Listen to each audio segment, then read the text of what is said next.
इसने मेरे कमीज के बारीक कपड़े के नीचे अपनी उंगलियां फिसलाईं और मेरी कमर पर हल्की सी दबी हुई सांस छोड़े। मेरी पलकें बंद हो गई, बदन में बिजली सी दौड़ गई। मेरे होंठ कांपने लगे और मेरी उंगलियां खुद ब खुद उसके सीने पर रेंगने लगी।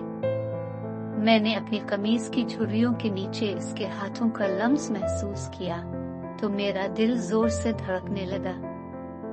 आज मैं मुकम्मल तौर पर बिखरने वाली थी। इसकी बाहों में बारिश की बूंदें खिड़की से टकरा रही थी और कमरे में हल्की सी खुशबू फैली हुई थी। मेरे जिस्म पर हल्की हल्की नमी बस चुकी थी और मेरे होठों पर एक अनजान सी मुस्कुराहट खेल रही थी। उसने मेरे करीब आकर मेरी गर्दन पर अपने होंठ रखे। मेरा जिस्म तेजी से लरजने लगा।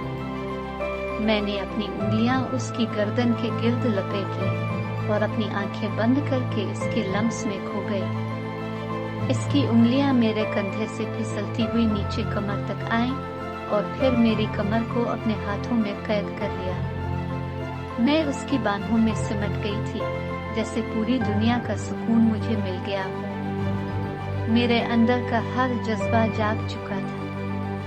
मेरे होंठ, मेरी गर्दन, मेरी सांसें सब इसके लम्स की तलब में थे। इसकी उंगलियां मेरी कमर पर सरकती रहीं और मैं मदहोश होती गई। मेरे जिस्म पर उसके होठों का लम्स ऐसे उतर रहा था जैसे फूलों पर शबनम। मेरी सांसें तेज हो रही थी और मेरे बदन की गर्मी उसके जिस्म को अपनी तरफ खींच रही थी। हम दोनों एक दूसरे में गुम हो गए थे। मेरी उंगलियां उसकी कमर पर फिसल रही थी और मेरी आवाजें दबकर उसके सीने में छुपने लगी थी। फिर वक्त थम गया और सिर्फ हमारी सांसों की आवाज बाकी रह गई।